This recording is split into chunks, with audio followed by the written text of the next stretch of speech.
Hello, tile friends, and welcome back to another episode of the Tile Money Podcast. This is the podcast that is strengthening the tile industry. We're doing this with our unique business education designed for contractors by contractors. This education is assisting tile contractors around the world to build sustainable, profitable businesses. The result is a stronger industry from the installer up. Today, I've got another great interview for you. I have Woody Sanders in the studio with me, and Woody is a certified tile installer, CTI number 1295. He is the owner of D.W. Sanders Tile and Stone Contracting. That is a 5-star contractor, multi-award winning tile contractor business in Marietta, Georgia. Woody gives a lot back to the industry. He sits on the NTCA Technical Committee, the Education Committee, as well as the Business Committee, and assists to steer the tile industry's future. Before we bring him on, I want to thank our 3 sponsors. We have the National Tile Contractors Association. The NTCA can be your most valuable resource as a tile contractor. It is the oldest and the largest association of tile contractors for tile contractors, and they're able to answer any question you have, whether this be a technical problem you have in the field, or maybe you're looking for an introduction to a specific expert in a specific field of tile. Whatever the case might be, the NTCA has your back. The members that I'm meeting and getting to know are some of the most profitable professional tile contractors I've met yet. Join for the community, join for their assistance to your business. Talk to Jim Olson to learn more about what the NTCA can do for you. We have Laticrete International as a sponsor. Laticrete is one of the leading innovators in the tile installation materials world. They're literally credited with inventing thinset and winning the World Trade Center contract for providing that lightweight solution that was able to build the world's tallest buildings at the time. It's a family-run, privately held company with family values that you can feel, whether you're talking to the reps in the field, all the way up to the family members still working in the business. Laticrete provides everything you need to install tile, from waterproofing to grout and silicone. GoBoard is our 3rd sponsor. GoBoard is innovative tile backerboard manufactured by Johns Manville. Discover the possibilities with this easy to cut and handle product, waterproof product that is. It's lightweight yet very durable. You can carry a bunch of boards in one trip, seal the joints and fastener penetrations using their GoBoard Pro sealant, and that will give you ANSI A118.1 compliant installations. GoBoard Pro sealant is now available in large 20-ounce sausage packs. So go ahead and grab those at your distributor. Ask them to bring them in if they don't have them. And our last sponsor is, I'm a co-owner in happytileguy.com. That's where tile contractors are finding and purchasing professional websites built fully SEO optimized for lead generation. And that can be your online hub for your business. All right, let me bring Woody on. Woody. Hey, Luke. How are you, sir? I'm great. I'm excited because I've been wanting to get you on the podcast for a while. So welcome. As I was saying, look, boy, a big shout out to you and Tile Money and all the efforts to have this kind of concept idea and understand just from your own, what you're struggling with and things what you're dealing with every day. It's kind of like being a parent. Nobody writes a book about it, and yet you're starting to write that book. And I can't commend you enough. And obviously NTCA and the other Laticrete and the GoBoard and all the other guys that are sponsoring. I think it's a necessary thing. It's a great thing, and to have these kind of conversations. I hope I can contribute a little bit to this conversation today and some of the things we've gone through over the years to get where we're at now. So you tell me where you want to go. I can talk just about anything. And when I talk about tile, it's my favorite subject. So nice. Well, I'm really looking forward to today, as is a number of people in the audience here joining us live for this because, like Drew Wood said, when I announced that I was going to do this, he said, wow, what I wouldn't give to pick Woody's brain. And I said, hey, show up live, ask your questions, and we'll get it going. And we got Benjamin Santos. He's down there in your neck of the woods too. So why don't we start by just giving us the 30,000 foot overview of your introduction to tile and kind of where you got to today. Sure. I say this because I'm adopted, right? And my mother's family were in the tile contracting business. So when I was coming up, it gave me identity.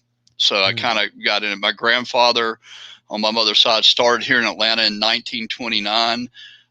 He's hardcore in the sense that, hey, we taught you something, go do something with it. So went to school, came out of the University of Georgia.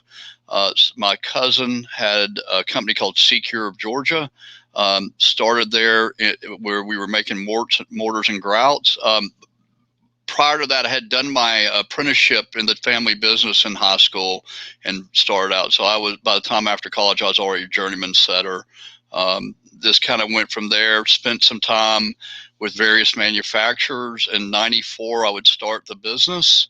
I would incorporate in 97, and this year's our 27th year, kind of to give you the 30,000 foot look at that. I've been started out as most guys did, as a bucket and trowel guy, or just myself. Couldn't keep a helper early on because nobody wanted to work that hard, and I had a family to feed, honestly. And I was working crazy hours, and I remember my dad saying to me, he said, "How are you doing?" I said, "Boy, I've never done so good in my life." And he said, I go, "I'm working 7 days a week." And he just kind of looked at me and said, "Well, how long do you think you can keep that up?" And it kind of slapped me in the face at the time in some ways, in a good way. And he said, "What you need to do is train people to do what you do and learn how to manage them." And that was kind of, it was a thought. It didn't immediately happen. I'd eventually would do that. But I would tell you, when I first left the field to start kind of as a contractor, which is what I was doing, I was going from being a tradesman to a contractor. I probably felt guilty for about 4 years coming out of the field because I loved the field and I hated paperwork. I say today, I went from being a craftsman to a contractor, and today I'm a businessman. I honestly would tell you I'm much more a businessman than I am I'm in the business of contracting, but my focus day to day is much more on our business and what we're doing, everything from company culture to yesterday I was in a 6-hour meeting with a consultant group we've hired to work through some things we're wanting to do, and that's been up to now, it's almost been about a 12-month project, and partly we needed to budget for it. It's not going to be cheap to do some of the things we're getting ready to do, but we think it's a good future.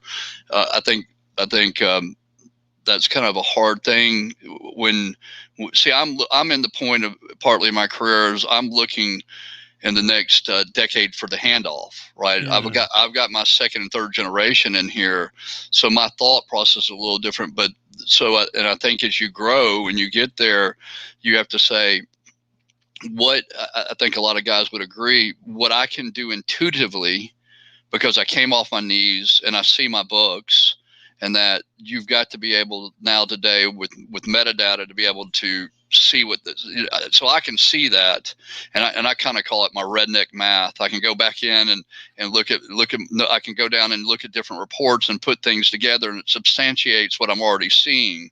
But when you're bringing people along, they don't have necessarily your skill set. They don't have your background. So you've got to figure out a way, how am I going to teach them to see those things? So I've got 2 people that I've been grooming for quite a long time now, to kind of take over that next thing. I've got one person's extra savvy, understands the numbers. I have somebody who's a field person, but I've got to get those two sides talking to each other and then working towards the long term on that. So they're different thought process. That's what that consultant's all about. That's not just handing off. It has a lot to do with bookkeeping and a lot of more deep dive type reporting I'm looking for. And then again, honestly, Luke, I'm having to learn all this, right? I don't know it. Yeah. Right. You've got, I'm having to learn all this now. So it's just a different form of learning. It sounds like you're learning, plus you're paying others who know more than you as consultants and what have you. I appreciate your outline of your progression in the trade. I love what you said. Tile gave me an identity, and certainly you've embodied it. You've ran with it, and look what you can do. Look what you've done, rather, inside the industry. Up to this point, it's just incredible. I mean, you're very active in the industry, and I titled this podcast. What did I title it? Reputation, right? Building your reputation, because everybody I know, who knows you or has anything to say about you has nothing but good to say about you. And so that, that's a key part of really being successful. And you identified 2 or 3 components. You said, when I started, I was self-employed. That's how we start as contractors. We're self-employed, which is essentially a glorified job. It's not a business. It's a glorified job. Most of us will end up working 7 days a week, like you identified. Then you slowly transition into that business owner where you're at now. And I would say you're crossing into the investor, right? Because you're investing back into your business in a large way so that it can go on beyond you, correct? Correct. And it's not just, so, we won't get in depth and it'll be another conversation. So we've taken the product, and notice how I call it a product. I don't call it. So we've taken the product of pedestals, right? And that this year we'll do roughly $750,000 in pedestal work. Than that, we saw it about you, and you saw it at coverings. You saw how many pedestals. Well, we fortunately got into it about 6 years ago, and we see it as a product group of expanding our business. Refinishing, we do a lot of that as well. So we see it as a product group of it. So it's for me, I kind of looked at it. It was one off of what we did of our core business. It wasn't like we were trying to reinvent anything. We already had a skill set and obviously I preach pedestals, as you all know too well. And we see that as a natural progression for the tile industry, right? That the porcelain pavers are going to offer us a great opportunity, and tile contractors are well suited for that opportunity. So I'm looking at those things. I own the building my offices sit in as a separate LLC. That certainly is an investment that I've made that the business of tile or tile money has let me invest in, right? Because my only source of income is the tile contracting business, and as well as I don't tend to venture out more. I tend to invest in myself rather than other ventures. Although I think you've made a great investment there. I know Martin Brooks jumped in with a new website. I think we'll be talking pretty soon as well, because we feel like if we can give back to people that are in the industry, and more importantly, let me segue in 2 things. The reason this group of consultants we use, they are a firm that only works with subcontractors. They don't work with general contractors. They understand, and it took me a while just to get an invite or get them to pay attention to me. I had to be a little dogmatic. I was reaching out to different sources so they would even talk to me, and then we were fortunate to be able to get them in our offices and have them, because what was so important to me, just like Happy Tile Guy, right? I'm looking for guys that are like-minded, or guys and gals. I don't want to be, in general there, but I'm looking at people that speak contractor, think contractor, because we do have a very specific way in which we view the world and the world around us. And we do. And the hard thing I've found through the years as a specialty subcontractor is people don't make software and don't make things real specific towards us. They generally generalize a lot of things that we have to kind of piece and part together. And the industry, we're getting better with it, but it's been a real look. I got a graveyard of software, things I've tried and failed at, and that. I mean, we took on an 18-month project in an estimating software that we abandoned. It was a huge investment, and we just abandoned it. Do you view that as a failure? How do you view that? I view that as a success. Get rid of it. Yeah. It's an expensive success, but it was a success, right? We learned what didn't work for us. We learned that we probably need to stay in the sandbox we were, and it really, in the wisdom we gained in moving forward at looking things, questions we need to ask that we probably wouldn't have asked back then, right? So we definitely kind of looked at it. It was and we didn't completely abandon the software. We just abandon the fact that we couldn't get the reporting out of it we'd hoped after a lot of investment into it. So, and even with all the trials, everything we tried, sometimes you're just going to jump and you're going to do your best and you're going to fail at it and you're going to learn from it and move on. The thing is, though, I'm in a position before I ever start that process that I've already put a budget in place for myself. Right. I'm not going over what I think. I'm not just arbitrarily picking a number. I'm thinking it through, looking at things and doing my homework before I ever start the investment. So I won't just, let's go spend this money and hope we do it. It's really more thought out than that. With that particular investment, was it a $10,000 investment or? Yeah, it was more than that, a little more than that. So yeah. it was, I mean, yeah, that's a large investment. And I asked you if it was a failure. You said it's not a failure. I mean, you didn't hesitate. It was not a failure. It's not set up. This is all live here, friends. It was a success. I mean, that mental attitude, how does one get to that mental place? I mean, did you develop that? Were you taught? I mean, have you developed that along the way? No, I think you developed that. I don't think you can I think you'll find, I think you probably have, I'm not speaking to anything you probably don't see in all the guys that are successful at this business. We know our worth, right? I don't ever question my worth here.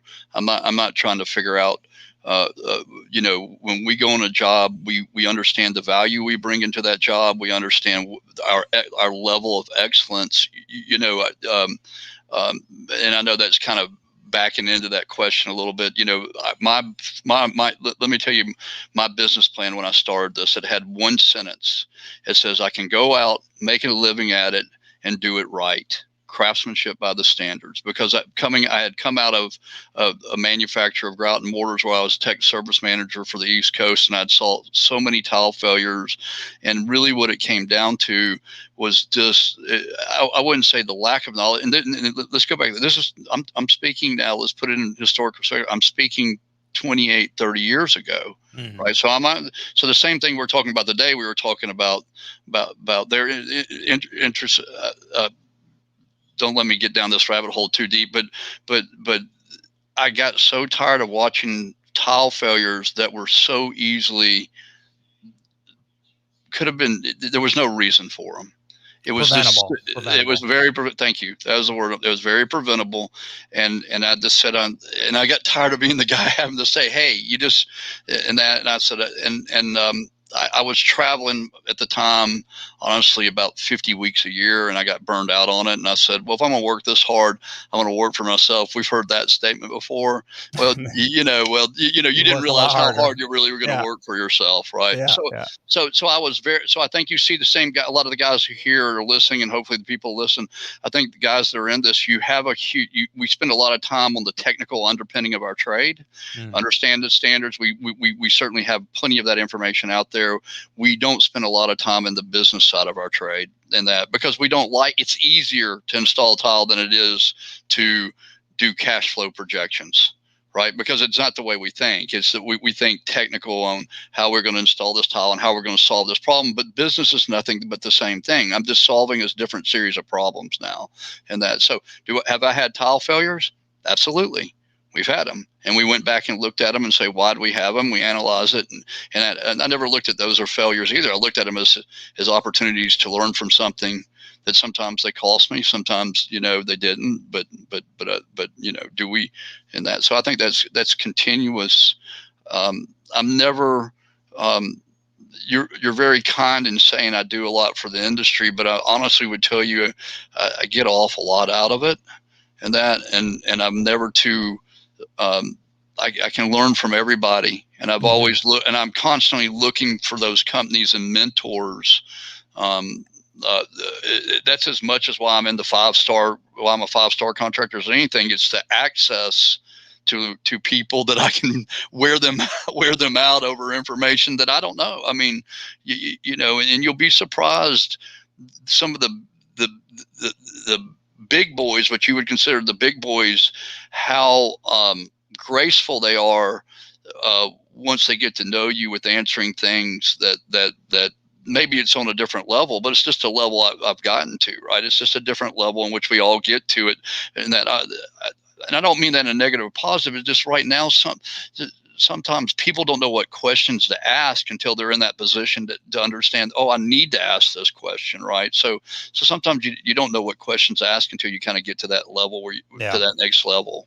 It's a good, solid point, Woody. Let's take a minute here. By the way, let's give us some reference here. What size is your company? I don't know. However you want to answer that, personnel. We run right now right at 11 crews, and that plus the personnel to back those crews up. I was a lot big, and here's a learning lesson. Back in 08, 07, I was running almost 35. I was running 35 crews. Yeah. So I've been through having upwards 80 plus people and then I learned, like all of us, we went from all those people to 5 of us in 2009, right? Like we all did. The guys that were around, we got hit pretty hard with the great fall of 08, as I call it. To me, that's a pivot point. Yeah. And I learned, fortunately. Look, I'll share this. Most guys wouldn't know this. In 1992, I about bankrupted. Right. Mm-hmm.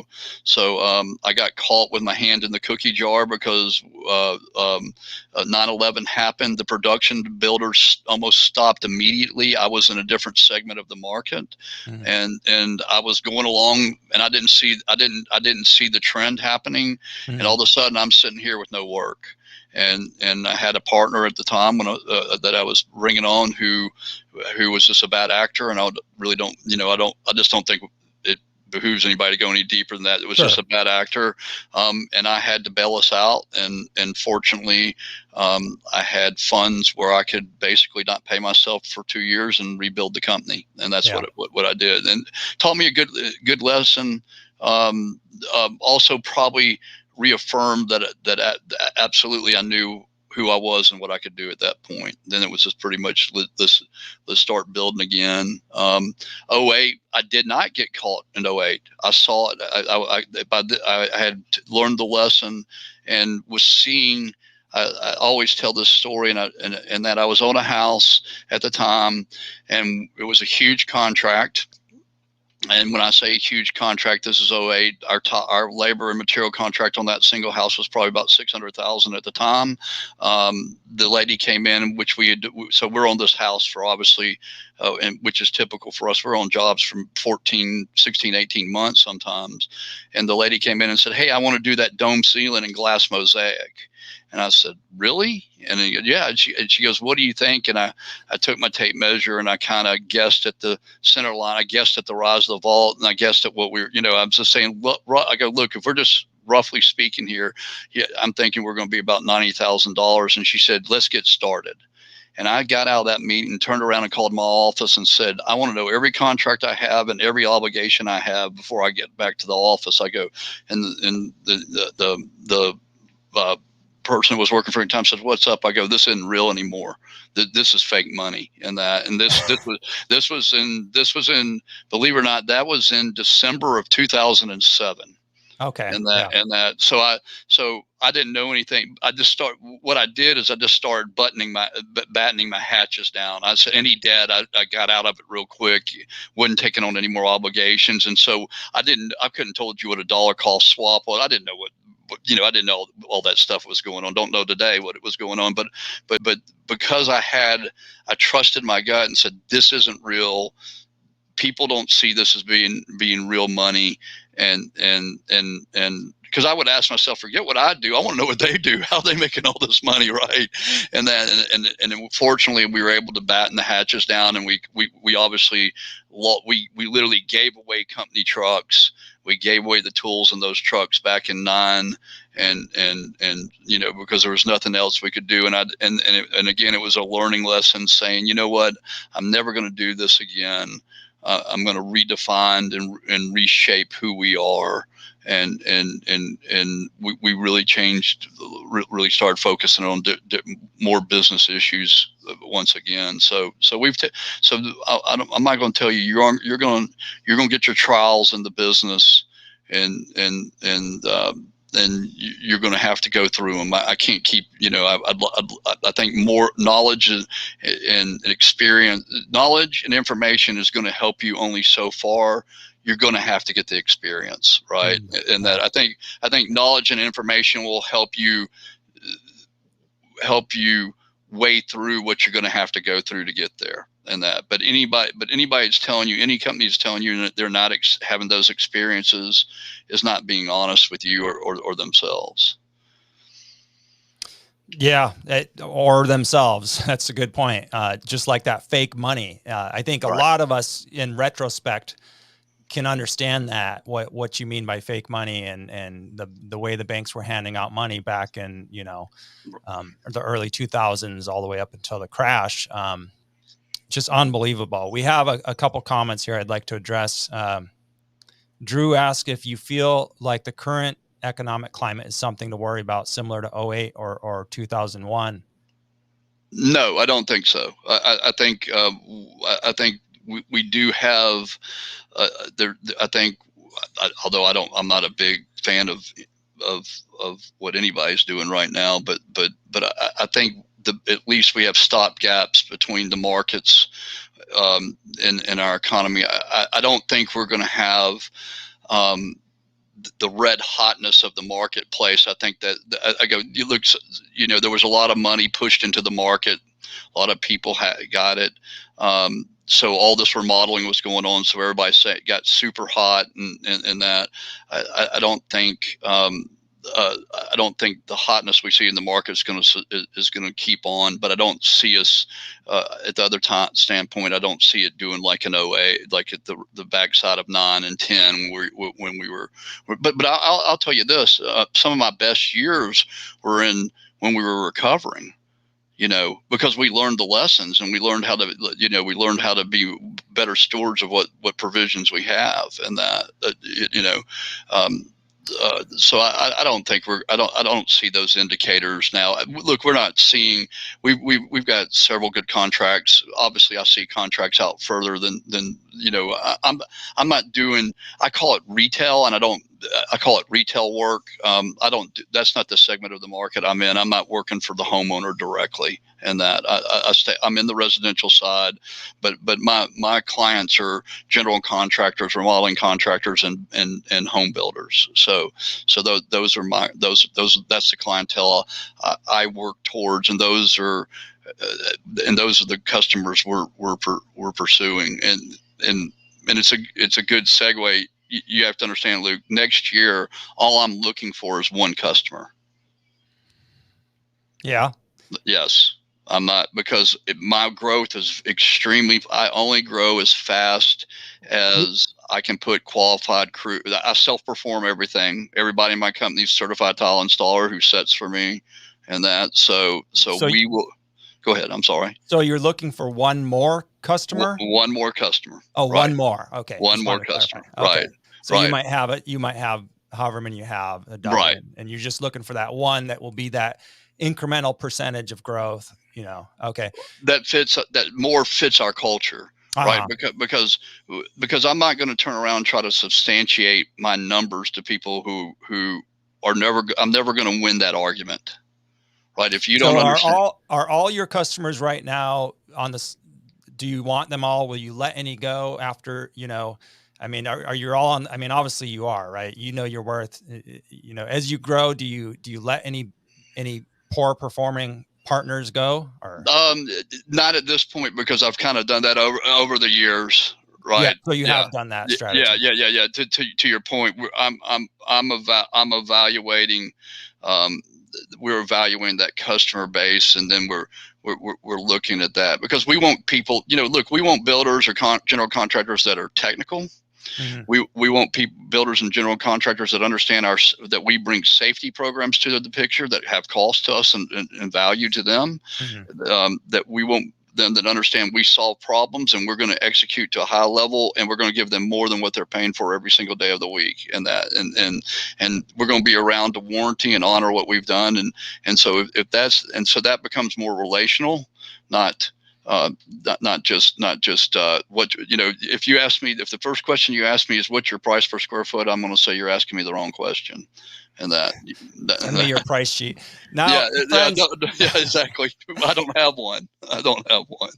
Tile friends, there's a great lesson there. I mean, there's several great lessons here. I mean, since we started, but ensure that as you grow your business, you're not just adding warm bodies. You're not just adding dollar signs to your business. You're adding partners, preferably partners for the life of your business. And these partners need to be on the same wavelength as you are. They need to value what you value. And we touched on it slightly. As you grow, you'll have growing pains. You'll identify, and sometimes, like Woody said, to steal your term, you'll meet bad actors, right? And you'll have to let them go and distance yourselves. That's just part of the growth growing pains. And I would say this too, Luke. I've got the very first builder I started with. I still have him as a customer. Nice. And part of that is I'm willing to spend the time to educate him. Yeah. Right. Because I think what I would want to get across to guys is the customer isn't right. Okay. Right. Okay. You're the expert in your field. They are not. Burger King. Right. You're the expert, and you're the one who's spending the time to educate yourself. You're the one that's spending the time to do the studies to solve that problem, right? That particular tile problem out there. You're the one who's keeping up on, boy, can anacaustic tile go outside in Georgia? No, not real smart, right? But it can certainly go outside in Arizona or Southern Cal, or right. So you're the one.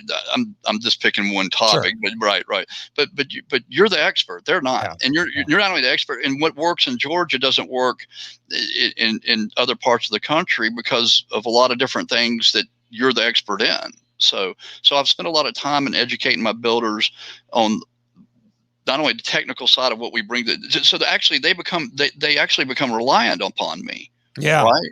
That's what they can't spend the time to educate themselves about every single trade. They are the smart ones are relying on their subcontractors to teach them and have the answers for their problems. All we're doing out there as business owners, I don't care what business you're in, you're solving people's problems, right? Or you're delivering something they want, right? It's either a problem or a desire. For the most part. Now take it to one level higher. Yep. Now you start bringing into the finances for them because you're educating them on what you're giving provisions of that. Okay, here's where, because I'm not truly out there open bidding work. I'm just negotiating things, and our customers, if they want to, can check all the boxes, or they can check none of them. So we're just bringing value to them as to giving them. We want you take a particular job we're getting into. We may actually go through that process of what we'll call an estimate, if you will, upwards 10 times before we get into that process. So part of it is a really early on front end budget just to get them in the door and see things going on. And then once contracts are they're contracted with a builder or a particular general contractor, we're refining numbers based on what the scope ever becomes. We're not seeing a hard scope up front to bid upon. It's much more organic in that that's for us. That's not everybody in the country, but that's definitely just our. But now that becomes, hey, let me give you some budgets, but let me tell you about what some things we're thinking about. And then we're actually looking at things just like all of a sudden, let's take heated floors. So we got into heated floors back in 91, right? All of a sudden it becomes a product we can sell.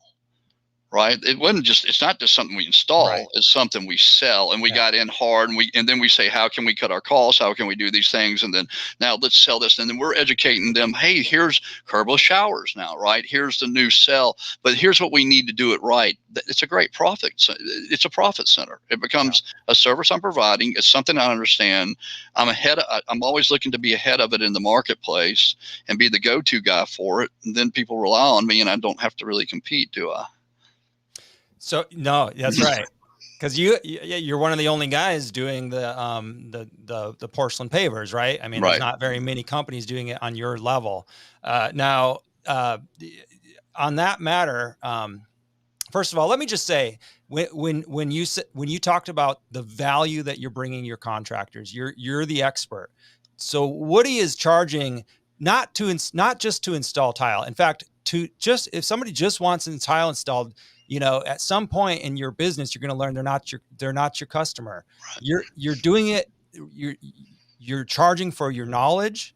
And the reason Woody, as we discussed earlier, the reason Woody goes to the NTCA events, sits on the boards, pursued a 5-star contractor, which what is there 70 now 5-star contractors? Yeah, I think a little. Actually, I think there's 59. There's not even 60. I don't think yet. Yeah. So maybe 60 5-star contractors in the United States or less. I mean, time, money, investment. The reason is so that he can position himself as the expert for his clients. It's really, really good stuff that you're sharing here, Woody. I appreciate it.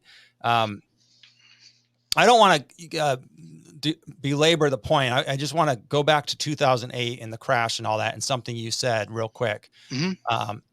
You mentioned, you obviously had to downsize big time, and you were giving away trucks. I took that to mean, hey, we got to let you go, but you've been a good employee. Here's a truck. Like, nobody could fault you for that. Nobody would fault anybody. Thousands of contractors went belly up and bankrupt. From what I see, most contractors or most people would just jump back in. Hey, it's the good times again. I mean, we went bankrupt. We're doing it. We didn't really learn a lesson. The lesson learned is it's out of our control, right? I mean, and who can fault somebody? I mean, it was not the contractor's fault what happened. It's nobody's fault. I mean, it's somebody's fault, but they didn't pay. But it's not us. So what the point I'm getting at is you took that and you said, wait a minute, let's re-educate ourselves. Let's approach this differently. And you kind of touched on that as how you've set your company up now with the goal of what exactly, Woody? What is my long-term goal? To give back to the industry as much as possible through the next, so I don't see any reason, so understand this is more, this is personal, right? Is what I'm saying. I don't see where to retire. It doesn't work into who I am and how I'm wired. I see. So I'm not saying somebody shouldn't have the goal of retirement. That I don't want to generalize anybody into that goal. I'm telling you what's good for Woody, right? So I'm speaking right. What I see is handing it off to a great group of young people I'm bringing up inside my organization, making sure that they are well taken care of and have and they can have the opportunities that I have, hopefully, and have a good. I'm leaving them with a good foundation that I didn't have. Then it becomes to the industry with CTEF, with NTCA. I'll be much more involved in that in the future. And then it is a series of being able to, because I have good people here, I can spend more time doing that, giving back to the industry, and then ultimately I'll just slow down as much as I want to. My wife likes to travel.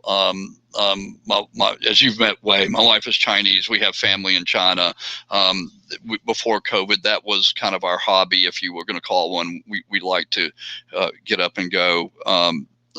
Right now we're in the process. So if you want to talk about our next investment, if you will, if you want to go, is we're working on building a river cabin up in Tennessee that we'll use for a rental property. And we like fly fishing. My wife and fly fish together. Oh, nice. So that's kind of our hobby now. And I've had hobbies over the years. Don't get me wrong, but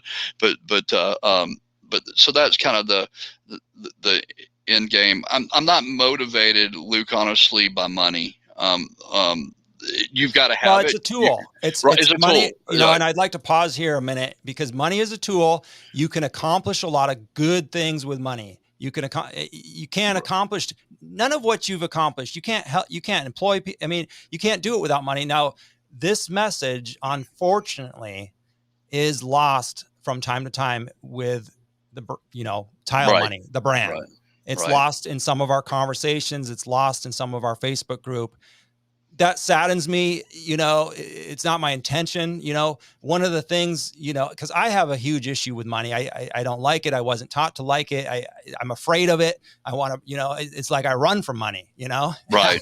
And you can ask my sponsors, it's like, no. I know it. No, you're right. But the point is, when I started learning about my business, about my responsibility as a business owner to my employees and my clients, to give them the best that they can get, and to treat the people that work for me the best way I could treat them. When I found out that what I was doing was illegal, and it was putting them in harm's way, and it was putting me and my wife and my child in harm's way by doing illegal practices, I said, okay, well, I'm just barely getting by. I can't imagine paying payroll taxes. I can't imagine giving a week off, a paid vacation. So now what do? Oh, you got to raise your freaking prices. I mean, right. It's simple. But yet it's complex.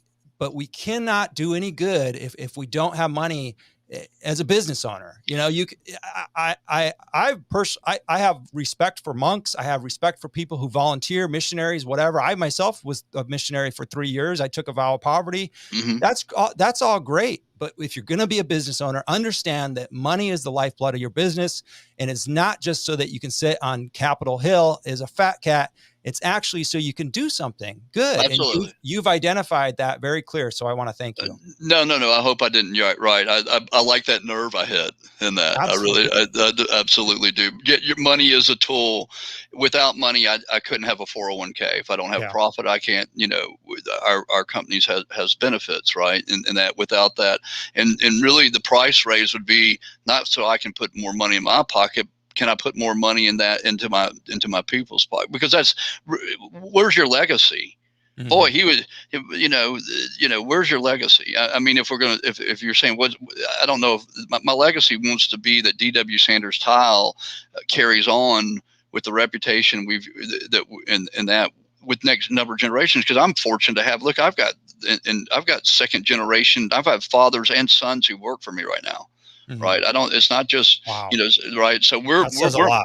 Yeah. We're not just looking at the father. We're looking at, can we bring the son up to be the next owner of D.W. Sanders Tile? Because that's really the framework we're trying to build. That when I say these are the things I'm paying attention to, these are things, and I couldn't have done that without being profitable, and I couldn't have done that without being going through it and that and my, I just want to encourage, that the guy who look, I'm not that smart, right? I'm a guy that started on his knees just like most people did. I just, but I set goals and went after it, and just kept setting goals and going after it, and got knocked down a lot and kept setting goals. And that's not to my glory whatsoever. It was just, I had a lot of grit or tenacious I had a family to feed, and I truly believe, which I think we'll talk about this just a second, but I truly believe if you're a guy, here's a trade. And this whole game of playing, you deserve, it is a necessity today to have health insurance. It's a necessity today to have a vehicle. It's a necessity today to have food and shelter, right? Those have a cost. No matter what we look at, they all have a cost somewhere. It's a necessity to pay your taxes, right? It's a necessity to be insured properly. Both in that, and if you're a sole proprietor, you should insure yourself right now, right? If you get hurt, you've got to have an access, right? That's what insurance is there for, instead of this ghost policing yourself out of it. And you should calculate those costs in your numbers and apply those numbers, because all you're going to do is you're hurting everybody else that's not trying to do it. That you aren't helping yourself, you're hurting yourself and everybody else as well. So I'm going to tell you, you can do it, because if I did it, then anybody can do it.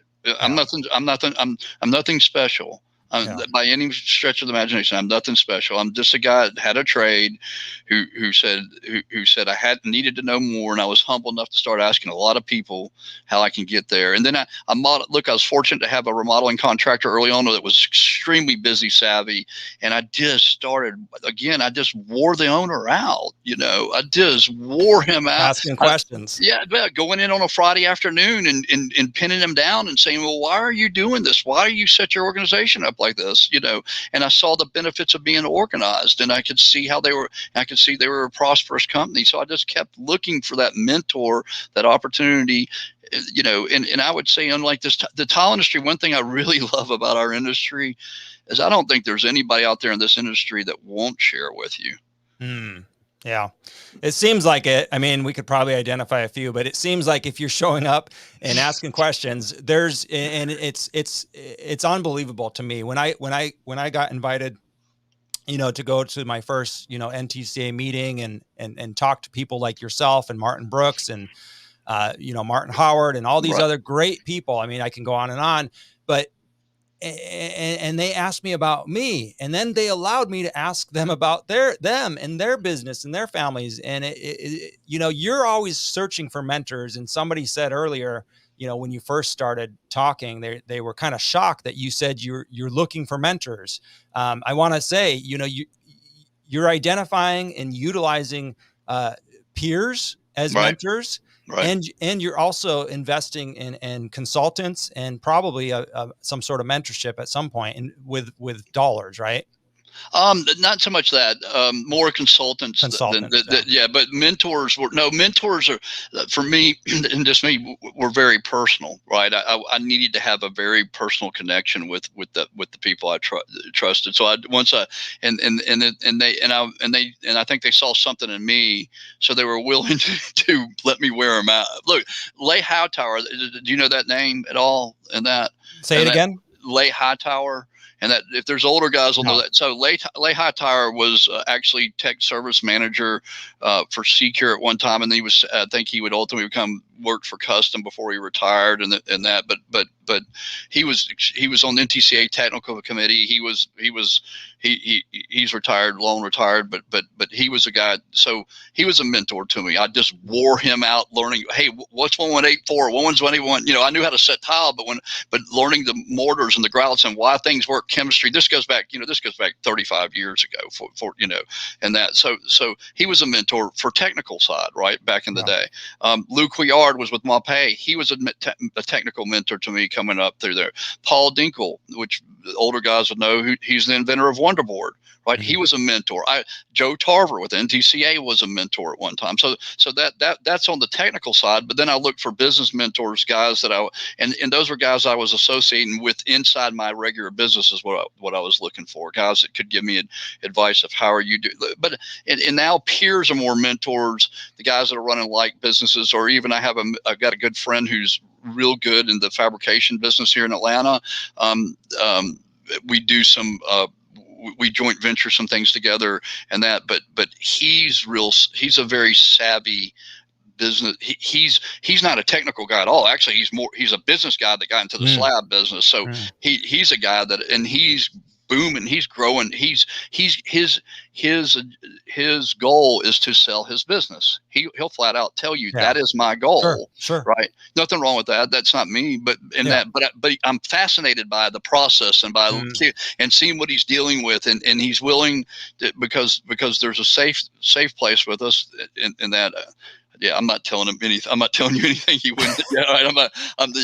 He'll sit there and say he'll kill me this afternoon. But I'm interested in what he's dealing with in that. Well, even correct, because even if it's not your goal to sell your business, you certainly want it sellable. Right. You want somebody to be like, oh, I want that. I mean, why wouldn't you? We've talked a lot about your passion and your drive. Ben asked us a question: how do you stay fired up? I mean, you're human. You're human, right? You've got to have your days where you just want to go back to bed or whatever, right? I mean, the day was one of those, right. So what do you do? Do you pull off and regroup or meditate or? Yeah, no, I am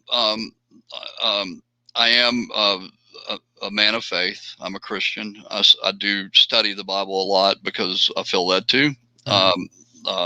He is my Lord and Savior, and that is true. So that's part of it. I also have those peers we talked about. We cry on each other's shoulders. Yeah. Right. So unfortunately, I have those guys that I can go cry on their shoulder. Well, here, here's what happened today. We put in a brick. There's a called St. Joe brick. It's a brick made out of, it's a brick. If you've been to the French Quarter, you've walked on St. Joe brick. That's what they pave all that around Atlanta. And the work I do, we put St. Joe brick in a house. The designers want it waxed. We wax the floors as requested. We've done this for years. This isn't something new to us. And that we wax the floors. What is a wax floor going to do? It's going to be slick, right? And that the homeowner slips on it. Now so I'm following what they're asking. We're doing what we normally do. Now I've got to try to find a wax that's non-slip. So I've spent 4 hours doing that. That's not a day I want to spend. Like, I had 4 hours planned. Believe me, my day was planned before I got into that phone call. But you've got to stop and answer and address those issues. Yeah, I think I found a solution. Obviously, talk to a lot of people because I don't know. Right. I don't know that information, but I'm humble enough to always keep looking, and I think that probably keeps me motivated that I don't know, and if I don't know, then I've got to know, and then there's this drive to know, and then there's this drive to keep moving forward, and that. So you can get down. We're all going to get down. You just have to and then there's just a time that you just need to turn it off and walk away, and get a fresh new set of eyes on it tomorrow. Right. That's right. You've got to. You're not. The hard part for me is sometimes that almost is like, I had to kind of I really have to tell myself, I'm not defeated here. Yeah. I'm just gonna back away for a second because and then sometimes you really have to say I am defeated. I'm just going to have to learn the lesson and figure it out. I talked to the builder. I called the builder back. I said, you got 4 ways of dealing with, right? I've got this coming. I'll try it. You can strip the floor. You can strip the floor and go back to raw brick. You can leave it as is, or you can tell me something else that I don't know because I'm done all my research and maybe you know something I don't. And that's not me being a bad act or like me being, this isn't an aggressive conversation.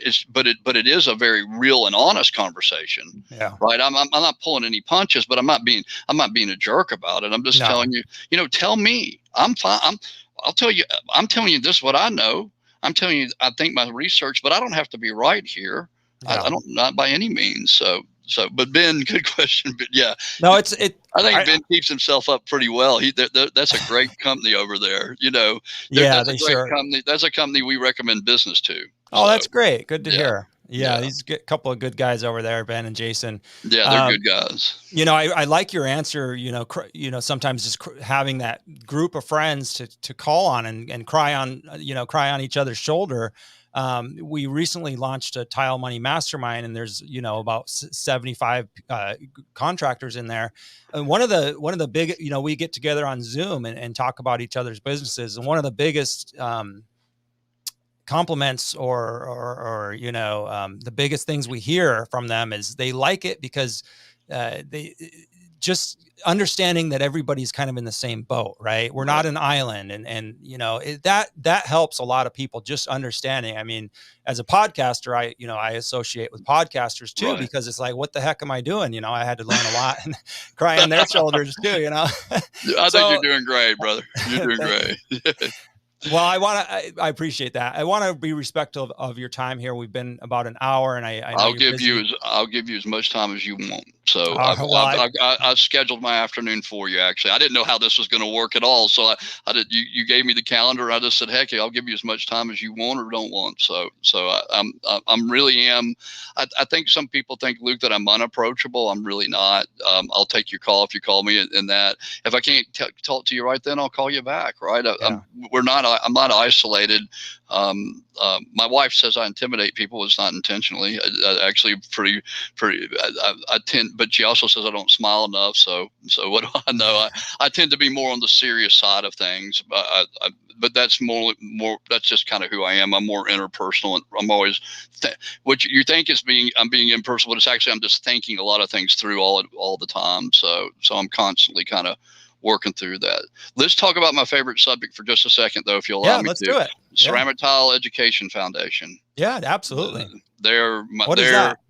I think and if anybody doesn't know, call me and I will happy. But absolutely, I want to encourage, if you aren't certified, get certified. I am certified. Every setter I have, I was the first one to get certified along with my two most senior guys, and I hadn't been setting tile for 15 years when I took the test. Wow. But that's how serious, and I went in there fully figuring I was going to fail it, honestly. But fortunately for 4 1/4 wall tile, which is what I grew up on, I could slam it, and I got through. I would never put that job on any of my customers' job, but it made it. It made it.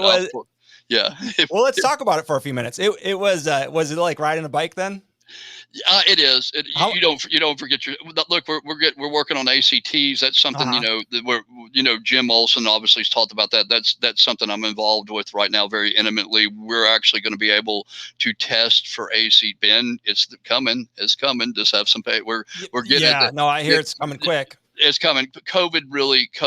I mean, there's some. I will tell you. I can tell you this much. There's some exciting news by the end of the year. So I can't tell you what it is yet, but there's some really exciting news. Everybody I think will be real happy to hear it. That we're setting ahead some things where we'll be able to test ACTs here. COVID obviously pushed all that back. Mm-hmm. We've made an investment here to be able to have all the ACT modules, so that it's coming there, and it's coming, and it's something we're passionate about. But of course, with all the regional evaluators, and we're area week in evaluation. Look, we can take it. It wasn't like we needed to get 10 people together. If I've got somebody that calls me and says, "Hey, if all it's a matter of arranging a schedule, because I'm an evaluator, somebody wants to take their CTI at my shop's open for them." So I don't need 10 people. I can do it if you're one, right? Yeah. So that's what that new program is going to allow us to do, be much more flexible to meet people's schedule, because we're all busy. Nice. and that, but I want to say this.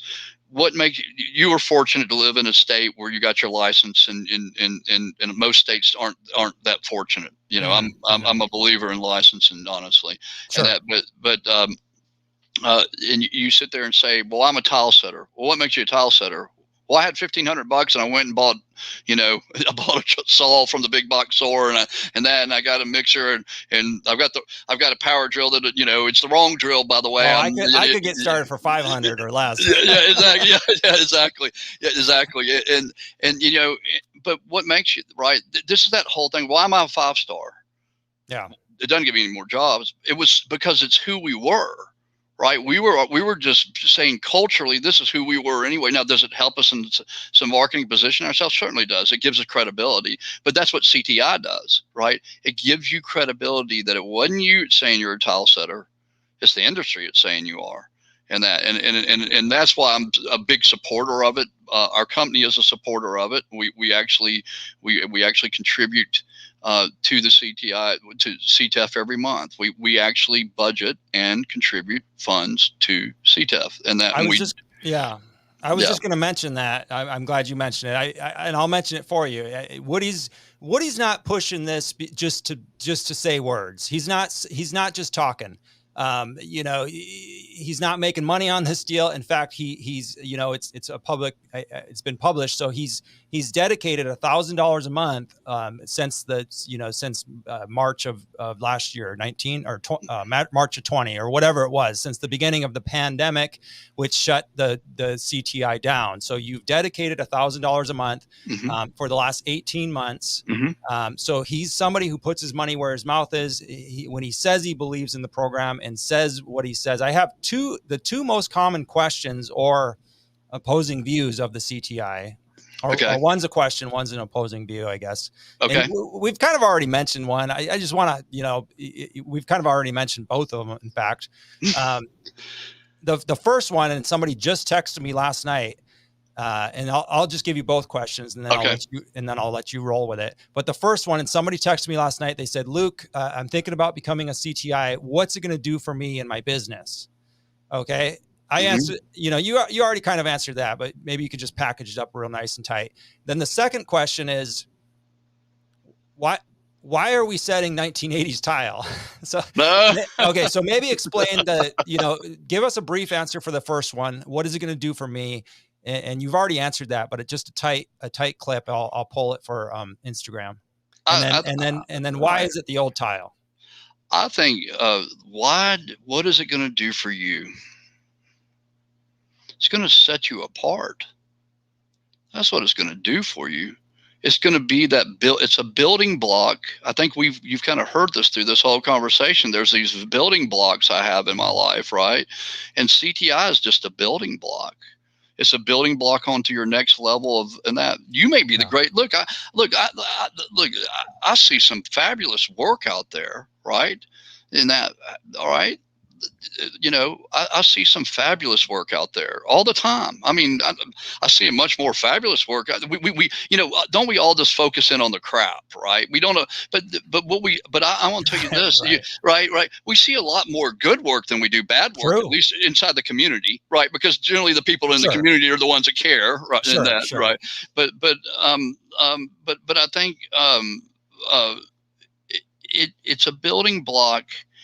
And it's not just a building block. It's a building block that says, this is who I am for the next level, right? That's what it really is. And that it isn't. So does it get you more work? Yeah, it may in some areas, but if that's what you're going to do it for, then you got the wrong motivation, right? It isn't that's a one-off, right? That's a one-off. Oh, I'm going to get more work. Oh, okay. I'm going to get more work because I'm a 5-star. Didn't help me.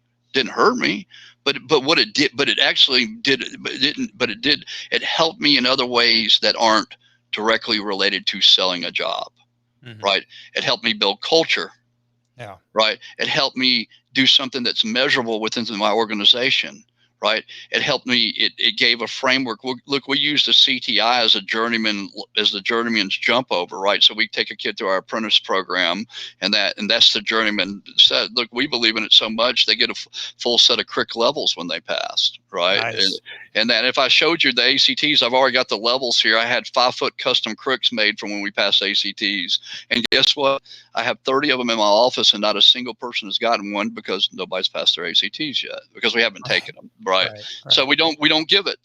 We don't give it. You earn it in that. So your other question was, I'm sorry. The 1980s tile, which you touched on. Yeah, there's a reason to that. There's a reason for that because what if it's the hardest 25 feet you're ever going to install. You've heard that said over and over and over, right? If we were to lose large format or anything larger, you can't, because we're looking for symmetry, because we're looking for the standards of no tile less than a half a cut, those type of things. That tile plays to that, to testing you on all those issues. That's the reason the 4 1/4 wall tile and that. So it literally, that tile is specifically thought out because Scott thought it out that way. That because if we gave you a 12 by 12, well, yeah, you're not. Right. I would tell you would probably struggle more with a 12 by 12 or 12 by 24 than you would a 4 1/4 wall tile. You don't think you would, but come on, think about it. You get 2 full tiles on the whole module. That there's a lot of more thinking out. But and the other way is, look, there's an expense to CTEF, right? Mm-hmm.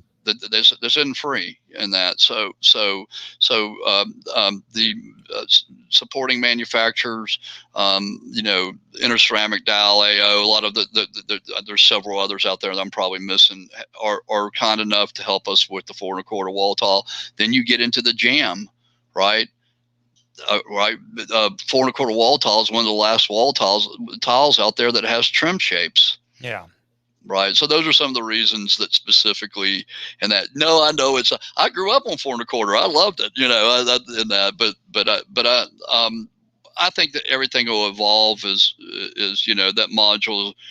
The question is how much longer that module even stays in the marketplace. I don't think we're set on anything these days. I think it'll evolve and that, but you need the trim shapes for that jam wrap in the corners. I don't see I don't see profile. I don't see anytime soon profiles being a part of that test other than the doorway where we're using the L channel there. So yeah. But I'm not on that side. I shouldn't speak for a lot of guys who are a lot smarter than me that have more to do with that than I do. So Yeah. But I'm passionate. Boy, I love that test. I love.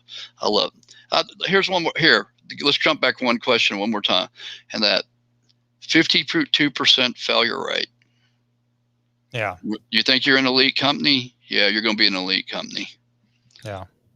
And that, and most of and part of it is what we see is the first time we see it generally comes down to time management, and I think those are good learning lessons, right? Efficiency in your trade.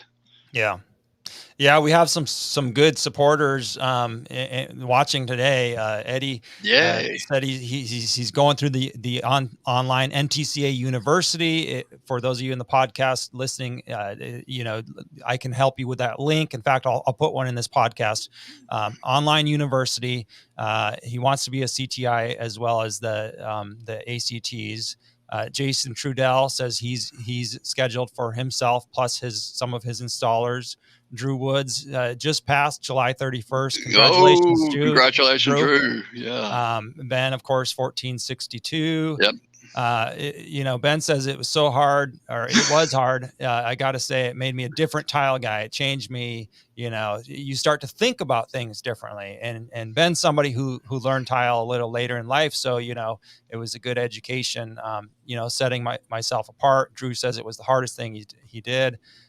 So we got some good supporters. I mean, it means something different to everybody. A little, some people do it for themselves. And in fact, I think you mentioned that, you do it partly for yourself, partly, for the trade, for the industry, right? You do it right. Well, isn't it interesting if I'm looking through my wallet right now, look, here's my wallet. Yeah. That's there it great. is, right? It's right. Of course, it's right next to the lippage gauge too. So right. So let's look at that. How fat is that wallet? You got a big leather, like a Costanza wallet? Yep. Yeah. There. Yeah. I guess. Well, look, I don't believe. Look, I'm old. Look, you will see how old I am. I actually do carry money, right? Yeah. As a matter of fact, somebody said, "How do you?" I don't honestly. I don't know how to use a debit card. Yeah. So. I don't know my Luke. I don't know my PIN number. Don't worry. In a few years, you're going to have a tattoo, and you just scan your tattoo. Don't worry about it. Yeah. So you see. Yeah. So, but yeah.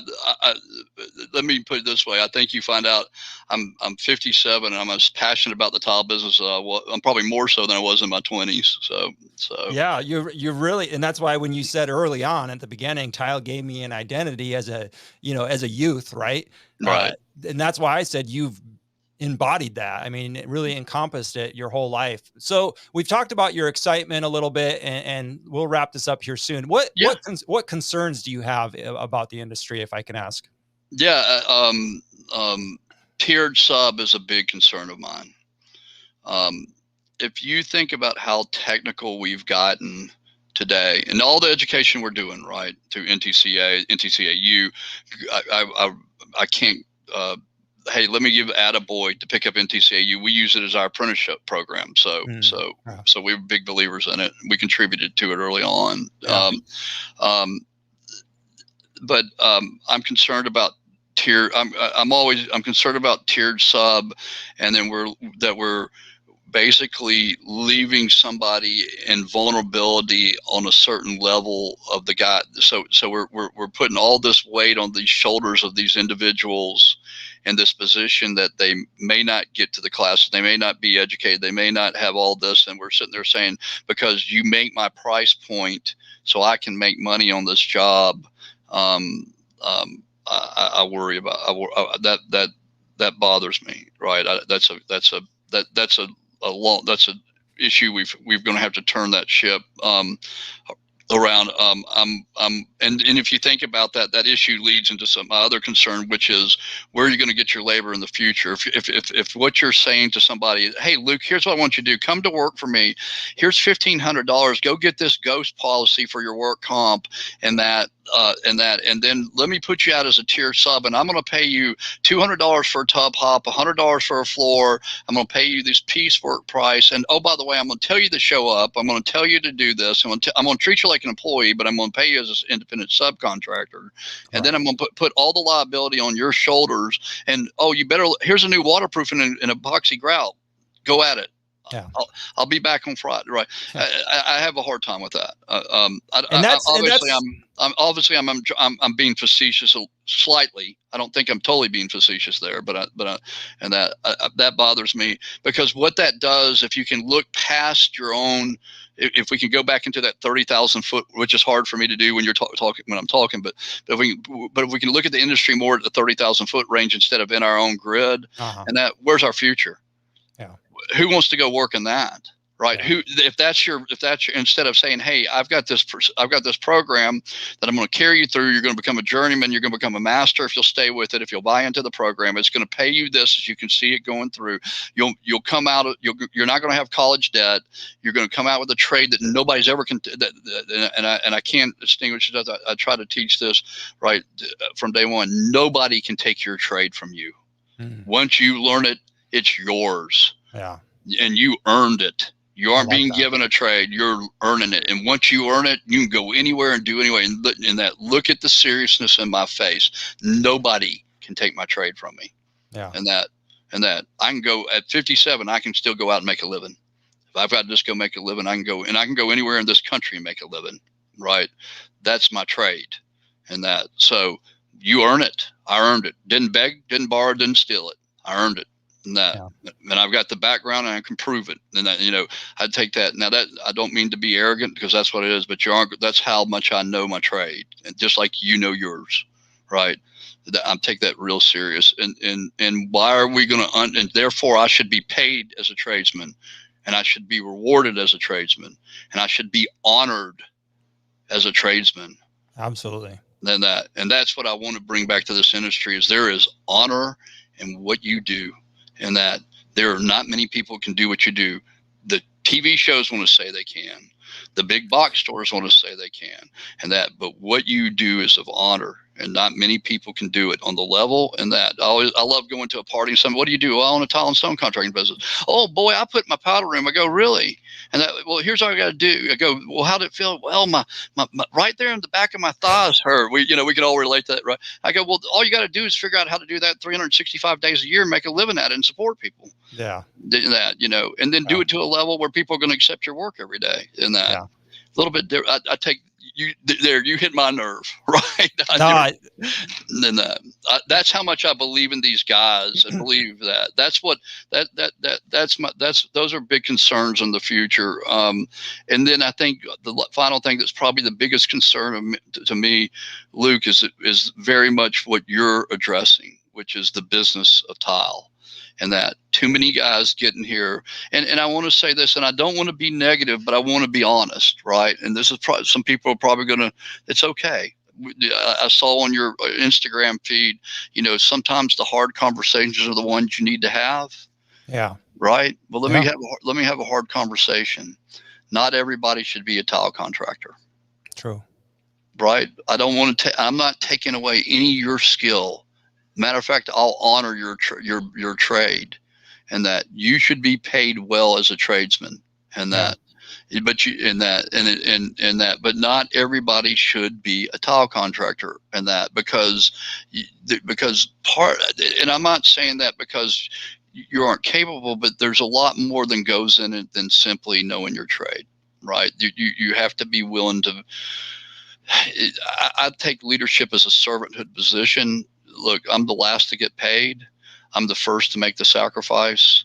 And it's worked over a long, long time, but I also had a vision for a longer time than that. And I think too many guys want to jump out and, number two, get with the mentors, right? Think about we do slab pinning. Right. There's a lot of liability in that. We're picking up, we're putting $5,000 slabs on walls. If it breaks, right, where do you learn that? Yeah. Right. Where do you even learn how to price that? Yeah. right? But It's scary right now. Yeah. That's one of those scary things, because a lot of people don't want it. They want to pass the buck, and then it gets put on somebody who's just they're a laborer. Right. And no offensive terms. I mean, that's just the reality of the situation. They show up, somebody tells them to stick a big tile on the wall, they do it, they break it, they leave. You don't know. Right. They don't have a license. They don't have a name. They barely have a phone number. It doesn't matter. Now, your concerns, the 2 points you brought about are hand in hand. I started learning in the year 2000-ish, or 99. I was a 1099 contractor. I was 17 years old. I was a self-employed contractor. I was king of the world. I thought, this is so cool. For the next the next 9 years, until I was in California and got my license and went on my own, I was a subcontractor for, half a dozen or more contractors. Right. And everybody I knew was in the same boat. I didn't know it was wrong. Right. When I started employing people, that's how I paid them. I didn't know that was wrong until it was brought to my attention. My employees didn't know it was wrong, and that is when you said, I think this is the reality. Yeah, you're damn right. It's the reality. This is the reality. This is the problem. One of the problems is, we're all just a bunch of glorified contractors, and we have no business. Even as we grow up in our apprenticeship, we're not employees. There's no benefits. There's no retention plan. Oh, I train somebody for 5 years and they leave. And then I train somebody for 5 years and they leave. Well, what are you offering them? Right. Why would they want to stick with you if they're self-employed? That's what I did. Right. I was already self-employed. I was already paying my own taxes. Why would I stick with someone when I thought, oh, I'm going to top out at $20 an hour, 25, living in Monterey, California. Right. How can I impress my wife, who was making 35 in her career with all the benefits? How can I keep working for $25 an hour? I'm going to cap out at that in Monterey, California.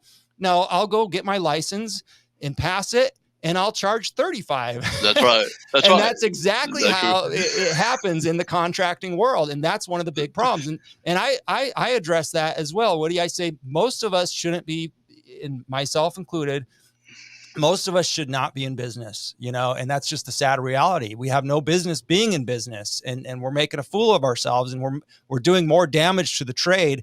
I talk to guys all day long, and they said, well, how can you charge these prices? You're ripping your customers off. You're doing this, you're doing that. You're doing more damage to your trade if you can, get above in an airplane and look at the trade in an expansive view. You're doing a lot of damage to your trade because there's no sustainability with that business model. There's no sustainability with that business model, Luke, because your body's going to wear out, right? So because you can't keep that. Yeah, you can do it. I could do it in my 20s and 30s, once I got into, my guys will tell you. I've got guys that have been with me here, Luke. I've got a couple of guys that have been with me for 25 years. Yeah. Right, that were my apprentices when I was coming up, who were senior people, and actually being groomed. Right, we're in that next evolution and that, but when you get in those mid 40s, your body doesn't recover that quick, right? You aren't, and you can, and yeah, there's the. We're smarter today. We stretch. We do a lot of things that we didn't do back then. But at the end of the day, we've got to face it. Your life only has as many years, in that. And that's if you don't get any hard knocks that knocks you on your fanny, unbeknownst to you, because the housing market some idiot decides to bomb something, and we're all sitting here with no market tomorrow, right? We have no control. You manage the things you can manage, right? Yeah. You don't worry about the future of those things. But I love the way you said that. It's not. The other thing is I don't look at them as we went back culturally and looked at this, and I'll think this. We went back and looked in our company. It's helper, apprentice setter, journeyman setter, the master setter. That's how and then we get into setting superintendents. We don't use project managers. We believe everybody's that's our organization. Okay. We went back. So helper is the first guy on the totem pole. And I went back culturally and said, here's what we're going to be. We're all going to be helpers. Mm-hmm. And so helpers equals servants, because I can't do what I do if I don't train that person today to be out there and grout that tile correctly. It's a call I've got to take tomorrow. Yeah. Right. Right. And I don't, and that, so the second thing we did, we took money off the table when we hired them.